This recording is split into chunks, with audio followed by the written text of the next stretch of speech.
Having a victim mindset doesn't mean that you weren't actually hurt. You can absolutely be the victim of something real, a toxic relationship, childhood trauma, betrayal, abuse, loss, but your pain is valid. I want you to know that before this video. And your story matters. But staying in a victim energy, that is different. Victim energy is when your mind starts forming an identity around the idea that you have no power left and that life is just happening to you and you're always at the mercy of circumstances. It's rarely loud or obvious. It's usually subtle, quiet, and deeply internal. It could sound like people always leave me, nothing ever works out for me, what's the point in trying, it always ends the same way. Or that this is just how I am, I've been through too much to change now. And these thoughts, they feel so true in the moment because they've been repeated for so long in our brain. But what they actually do is they create a sort of filter, a lens you can say, that distorts how you see yourself, how opportunities, your relationships, and even your future, how you just see them. And what's wild is that most people don't even realize that they're stuck in a victim mindset. Why? Because the victim identity can feel so safe. Your nervous system literally wires itself for perfection, and sometimes playing small, staying guarded, or lowering your expectations feel like a form of self-defense. The subconscious story becomes, if I expect less, I won't be disappointed. Or if I blame others, I don't have to look at my part. Or if I stay stuck, I won't fail because I never really tried. That mindset does keep you safe, yes, in the moment, but it also keeps you stuck in life. And that is not what we want on this side of the internet. It builds this comfortable cage around your potential where you're not getting hurt, yes, but you're also not truly living and growing. And eventually that safety turns into self-sabotage.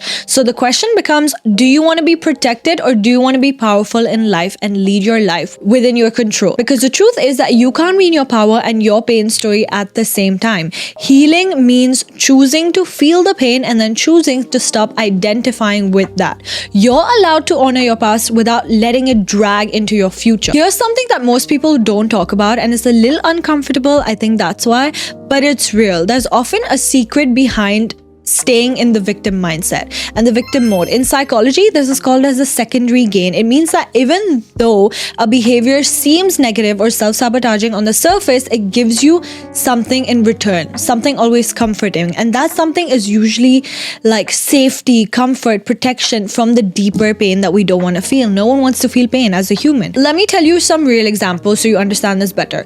So you probably say things like, if I stay powerless, people won't expect too much from me, or that means that I don't have to push myself, risk my failure, or face the discomfort of growth.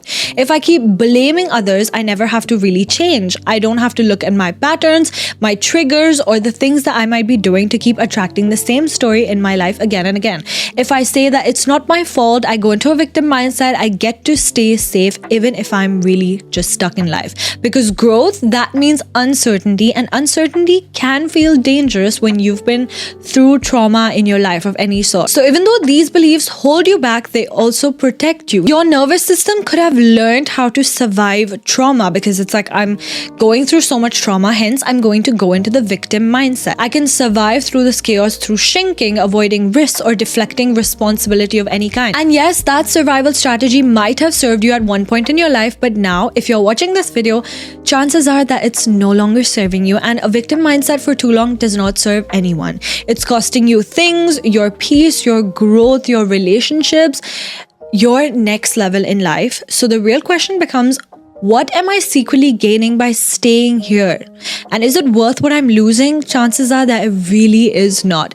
That question isn't easy, but it's honest. And the more honest you are with yourself, the more free you then become, and healing starts where honesty lives. Victim energy can be loud and subtle. You might be in it if you probably constantly replay those painful scenarios in your head, or you compare to people who have it easier in life than you, because everyone according to you has it easier than you. Use your past as a reason that you can't move forward, or feel resentment when others succeed, whereas you want to do that but you can't. Your victim mindset is just kind of pulling you back, or that you feel stuck even when truly nothing physically is stopping you. You have all the materials and you are blessed with everything that you can move forward in life, but your victim mindset That's what's holding you back. And the root of all victimhood is disconnection truly from self-trust. When you don't trust your power, your voice, your ability to shift your reality, you will hand that power to someone else or something else. And that is so dangerous in the long run. And this might be happening because your brain has been wired by the past trauma. But since it has been wired by trauma, it's also wired to rewire. The only way out of victimhood is radical ownership. Not of the things that are done to you, but of how you respond from here. Yes, life is unfair. Yes, a lot of unfair things might have happened to you, and not taking away from that, you can heal. But you cannot stay in the victimhood mindset for too long because you're just replaying all that trauma back and back again. You cannot control your childhood. It's all in the past. Your ex, the market, or the people that talk behind your back, your boss, your partner, you cannot control them, but you can control the thoughts that you give energy to, the actions you take today, and the story that you tell yourself about moving forward. So ask yourself, what would it look like if I truly and fully took responsibility for my next chapter moving forth, and I don't let anyone control that? No one, no circumstances, no person, without blaming anyone else. That's not self-blame, that is self-liberation. And every time that you make a decision from that place, you're no longer a victim of life, you're then the author of it. Now that you know what a victim mindset is and you're more aware of why you're probably stuck in it and how your brain works, let's get into getting you out of it. Step number 1 is to shift from a blame perspective to now taking ownership. One of the core foundations of victim mindset is blame, and blame feels good in the moment because it gives us someone or something to hold responsible for our pain, and that can be so comforting at times. My parents didn't support me, my ex ruined my ability to trust, my boss never sees my potential in anything. And while some of that might definitely be true, I'm not saying you're imagining that, but the problem is that when you stay in blame, you're giving your power away. They hold all the power. The way they behave dictates how you behave. You're placing the keys to your healing, your growth, and your next chapter into someone else's hand, and that's just too risky. But healing begins the moment you say that it's not my fault, but it is my responsibility now because it is my life. And that's not about self-blame. Again, like I said, it's self-liberation. It's choosing to stop waiting for someone to fix something in you, apologize or change, and deciding that you're the one who's going to lead yourself forward in life. In the book that I read, it's called The Success Principles by Jack Canfield. He says that you must take 100% responsibility for your life. No excuses, no blaming, and no complaining, just ownership.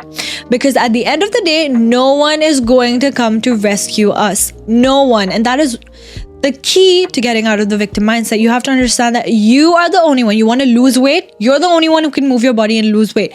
You want to get a promotion? You're the only one who can work and get a promotion. And if things don't support you at that time, you're the only one who can apply for new jobs and then go somewhere where your worth is more appreciated. Every single situation, the only person who can move you out of that is you.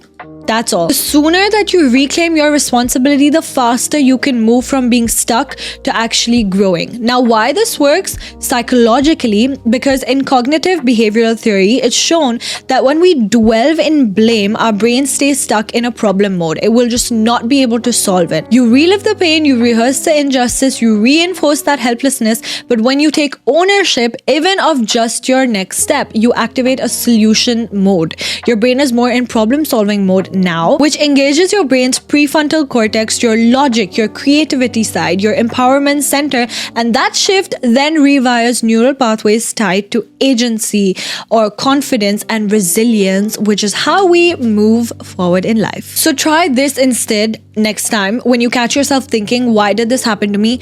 Genuinely pause and ask yourself, what can I learn from this? How do I move forward differently now? If you've had a bad heartbreak, you need to learn from that and need to understand what you don't want in a person then. And when you apply that in another relationship that you're in, that's the real win. Then you're not in the victim mindset, you're in the growth mindset. It does sound simple, but that one question can genuinely shift you from being powerless to being powerful, because blame may feel easier, but ownership sets you free.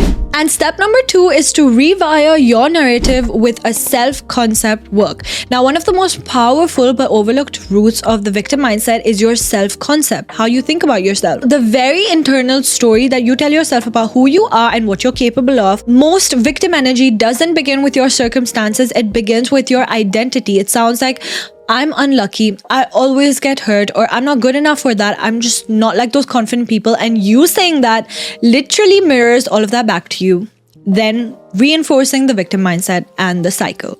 And the thing is that they are not even true. They're just not even facts. They're just what you've picked up along your way because of few external circumstances. You think that that is your life's narrative when it's really not.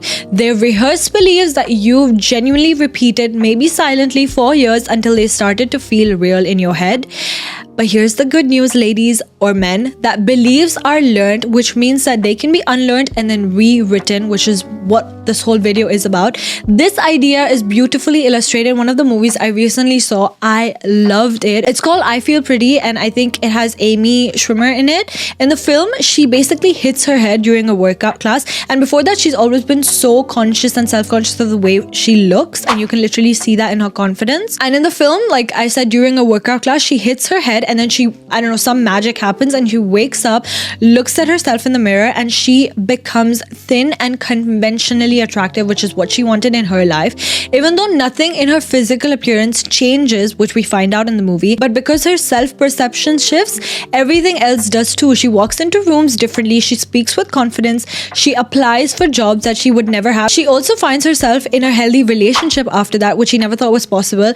And this is because people don't respond to her differently because she has physically changed, because she truly hasn't. They respond just to the energy that she is radiating and the way she sees herself. And this is also a perfect example of what Dr. Maxwell explains in the Psycho-Cybernetics, that lasting transformation does not come from what is outside, but from how you view yourself inside. You will act like the person you believe yourself to be.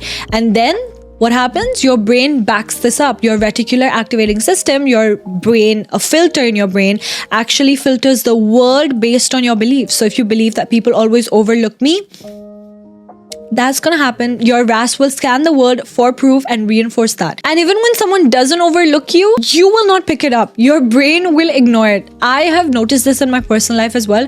When I'm like a little more aware about things, I will see that my brain is picking up on things that I feel is true. But then when things that are not opposite to what I feel is true, my brain will not pick up. Like, it will literally ignore and be like, yeah, okay, whatever.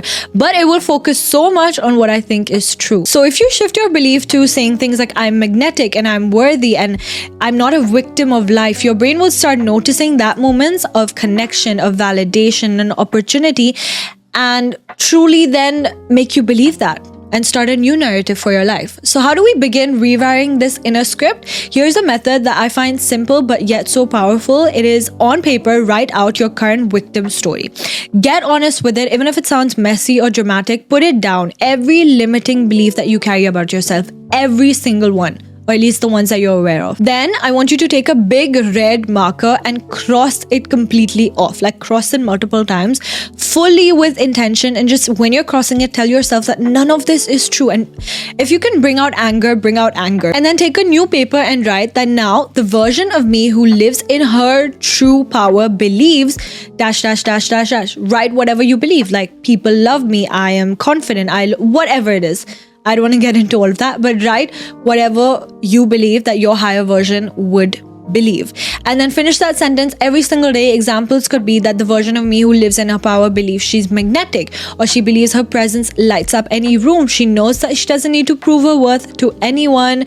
You don't have to believe that fully yet, but yes, try to say it with intention. All you're doing is you're planting seeds. You're giving your brain and body a new narrative to align with, because the truth is that you're not stuck. You've just been repeating a story that no longer fits the version of you that you're becoming. And just like in I Feel Pretty, the shift begins not with what you look at or what you've been through, but with what you believe about yourself. So you can choose a new identity right now, right here, right after this video. Try this exercise. It honestly is so powerful. I love it. And then lastly, you can learn to then, after doing these, regulate your nervous system so you can choose a new pattern for yourself. Makes it easier. Victimhood isn't just mental, it's also somatic. So when your nervous system is dysregulated in like a constant fight or flight mode and an anxious mode, then what happens is, because of so much trauma, it's hard to feel safe making new decisions, especially about the area surrounding so much trauma, whether it's relationships, business, family, whatever. So you'll feel very anxious making new decisions, settling new boundaries, or even thinking clearly in that area. And when people become overwhelmed by trauma, they actually become more stuck and again go into the victim mindset because they're unable to imagine or reimagine a different future because they think that everything will unfold the same way it did in the past. And that's human nature. We all do feel it. That kind of stuckness then will feel like helplessness, and then over time becomes a victim energy, and that's where your victim energy kind of starts from. So when you do learn to regulate your nervous system through breath work, grounding, journaling, or movement, or these somatic tools, your brain then will gradually exit the survival mode and then re-enter the executive function part of your brain. That's where possibility, choice, and empowerment live. So you can try the 5-5-5, I think, breath work. I used to use the 5-5-5 breathing method every time I felt helpless. I would inhale for 5 seconds, hold it for 5 seconds, and then exhale for 5. Or you could do the bilateral stimulation. It's like tapping your body parts and mainly your legs to calm your body. You can't make empowered decisions from a dysregulated state. So you need to understand how to get safe through your nervous system first and then truly shift. And I want you to really take this in, that you're not defined by what happened to you. You're not even bound to repeat your past. And you're definitely not here to play small in life or wait for someone else to fix it for you. You have one life. You were never meant to live in a survival mode forever.